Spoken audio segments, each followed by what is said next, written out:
What is going on, everybody? My name's Ryan, the official host here at Reddit Voice, and today we're going to be looking at some of the top stories from r/ProRevenge. Before we do, though, I'd really appreciate it if you could hit that like button, hit that subscribe button, and lastly, give a good ol' smack to that notification bell to stay up to date on all the latest videos.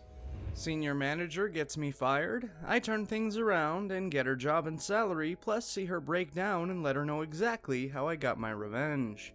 I was hired by a company as an assistant manager, a job I was well qualified for.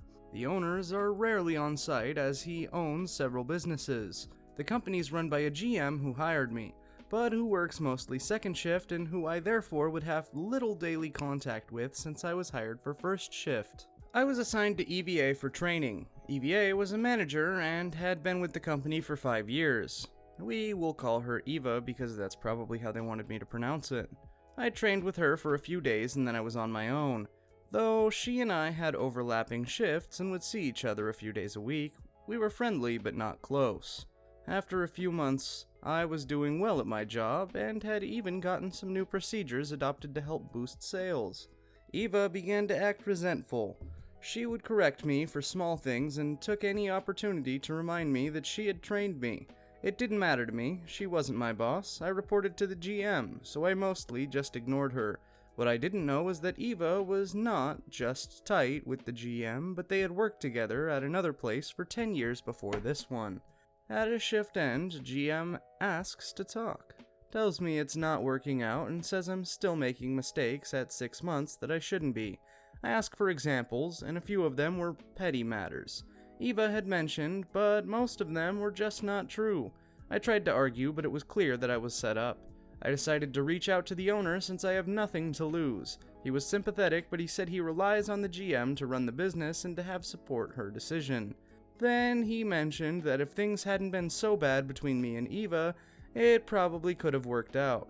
That's when I knew she was behind me being fired from a job I needed. I really liked and I was making great money at, and I vowed to get my revenge. I started searching her online info, and in less than an hour I had uncovered gold thanks to one of those pay services. About 3 months prior, Eva was arrested and charged with a DWI in a neighboring state. The court records showed she had been hearing coming up in a few weeks, and that was enough to get her fired. It affects a professional license she and I have to have for management. Per state law, license holders must report criminal charges to the licensing board, and in the case of a DWI arrest, licenses are typically suspended pending trial. I called the owner and told him what I discovered. It was news to him. I guess since it was out of state, Eva was keeping it secret. Maybe she was hoping to get let off the charges. The next day, the owner called and said Eva was fired. He thanked me for telling him about her DWI, apologized for how I was fired, and offered me Eva's position and salary. He asked me to come in the next morning and meet with him and to cover Eva's shift, so I accepted. That alone was sweetly satisfying revenge. But what happened next was the icing on the cake. I got to work extra early, met with an owner and GM, and we all agreed to start fresh. Cool. It was still an hour before opening, and I was in the back of the place when I heard the front door chime. When I came out a few minutes later, Eva was there, tears flowing, begging the owner for her job back.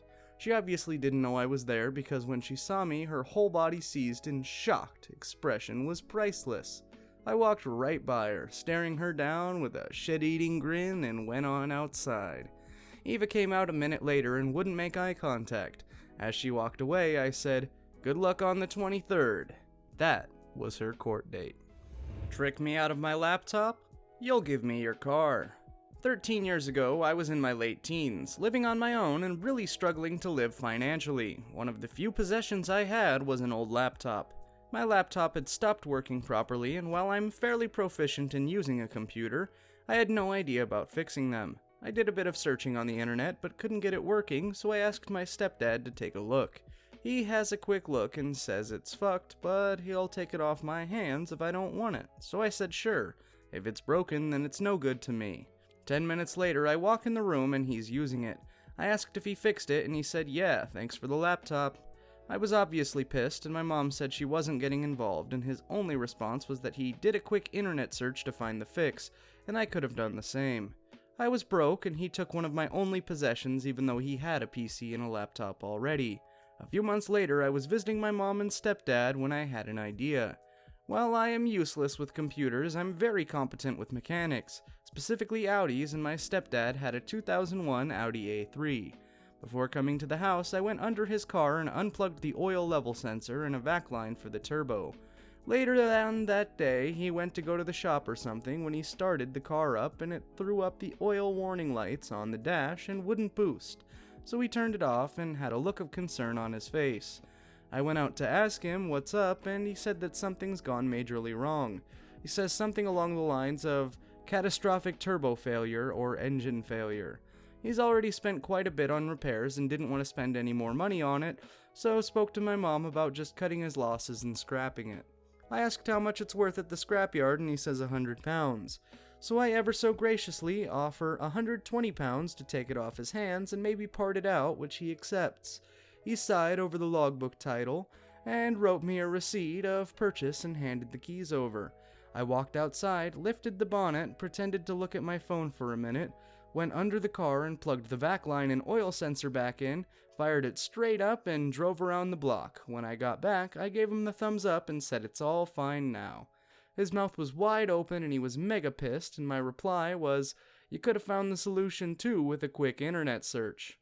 He tried arguing that it wasn't fair and if it's working then I can't just take his car, but I said he didn't have a problem tricking me out of my laptop and then he's already signed the car over to me, so tough luck. My mom kinda laughed and said she's not getting involved and that it was his own fault. I still have the car to this day and it's practically in showroom condition and runs sweet. Edit. Thank you for all the wards and people who have gilded me with it. I don't know any of these existed beyond gold and silver. Edit 2. Guys and gals, it's not that unbelievable I tricked someone into thinking their car was broken so I could have it. Yes, it's 100% true. Yes, I know I'm an a-hole and I don't deny that I was being a douche when I did it, but I thought people might get a kick out of a bit of revenge. Manager bullies me for several months until I finally quit. I made sure to get him fired. Obligatory English is not my native language. Apologies for my mistakes in grammar. This happened around 2016. I'd, at the time, be 25 or 26 male, being without a job for a while and looking for a better job than I had before, and I found out that a camera security company was looking to hire someone for the service desk. I went in for an interview and got a call back later that day if I wanted that the job was mine. Now my new manager was an ex-military, specifically ex-army, not American, just pointing that out. He really didn't like having people disagree with or going against him, a thing I was very unaware of when I took the job. For 2 to 3 months, everything was going well. The manager was cordial and seemed to really enjoy having me there. I worked my butt off every day, and the software we were working with was unknown to me, so I studied a lot and even went overseas to another country to follow a course and succeeded in my own exams. However, after that period, my grandpa, who was like a second father to me, suddenly was hospitalized after a brain bleed, possibly aneurysm. He was found in the shower and he had collapsed after he pressed his panic button. Assisted living, not sure how it's called in English. This all happened on a Wednesday. The family came together in the hospital several times to show support and see Grandpa. However, on Friday afternoon, 3 p.m., I was called up by my father, my grandpa's son, while I was at work, and he explained to me that Grandpa unfortunately passed away. I was in tears on the phone and in utter shock. It took me a while to calm down. I went to my manager and explained what had just happened and that I'm going to be home with my family. However, that day there was an event. The company was doing a charity event and that charity was going to be public news. They already announced the amount of people participating and it would look bad if they were a person down. It was basically just for good PR. So he refused to let me go. I told him that by law he cannot deny me as my contract states I can take a day for a death in the family and that I was leaving now. This was the turning point. He went from a nice manager to a manager from hell. Suddenly everything I did was wrong. I was told he couldn't believe I was in the line of work for 6 years and to be this bad at my job. He cussed me out and ridiculed me in front of my colleagues and even clients. This all continued for several months and severely began to impact my mental health. I had a talk with my parents and my fiancée, at the time still my girlfriend, and I'd asked her to marry me in December 2016. And they basically told me that this was not okay and that I didn't have to take this and that I should give them my 2 weeks' notice. I agreed, and the following day I went to HR and explained why I was leaving the company, and that I couldn't stand the idea of working even a single day more with that excuse of a human being. HR showed interest in my well-being and, even more importantly, in what I was claiming about my manager. They had received more complaints about him, but nobody had proof of his wrongdoings. So they asked me if I had proof. I told them I'd be looking for a new job, but I'd gladly fit in the time to collect all I could. For the next 2 weeks, I collected everything. Memos, emails, voice recordings. When the phone calls, they were automatically recorded, and the dumbass was stupid enough to cuss me out while I was on the phone. Lucky me. Also lucky that my colleagues were at the desk had my back the entire time.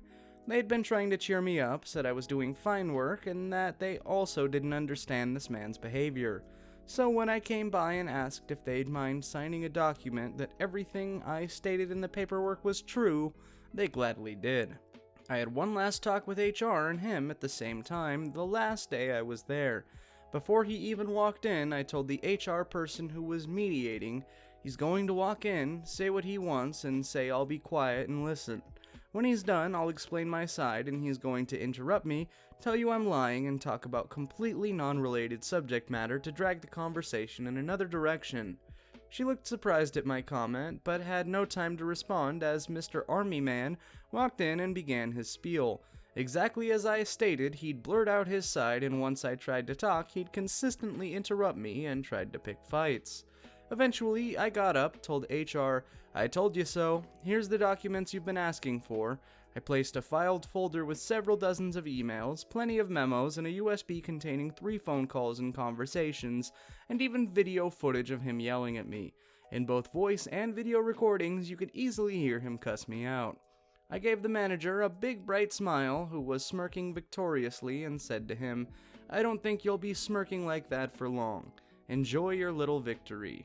His smirk disappeared into a confused scowl, but I slammed the door on him before he could respond, and left the building feeling like a huge, and I mean humongous-sized, planet-sized amount of stress fall off my shoulders. Within a month, I was back to my old self. 2 months later, I was working at a new job, and out of curiosity, I checked on my ex-manager's LinkedIn. Unemployed. I called one of my old colleagues to ask exactly when it went down, and my proof opened a Pandora's box. He was being disrespectful to the female staff, insulted the older staff, and on multiple occasions was less than cordial with our external hires.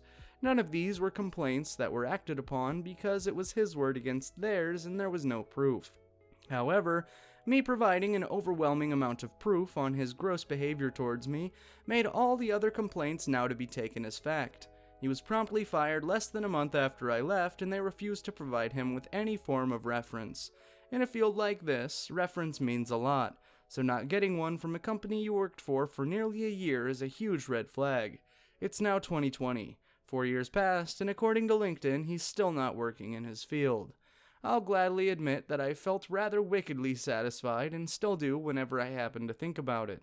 TLDR, manager began to bully me because I want my family after the death of my grandpa instead of staying at work, and basically forced me to quit for my own mental health. I delivered an overwhelming amount of proof of his misconduct that got him fired, which made it very difficult for him to find another job in his field.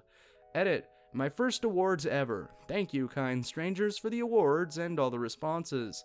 Special thanks to the gold. Much love. And with that, my friends, we've reached the end of today's video. If you liked it, make sure to check out some of our other stuff and maybe even subscribe. As always, my name is Ryan, the official host here at Reddit Voice, and I look forward to seeing each and every one of you guys in the next video.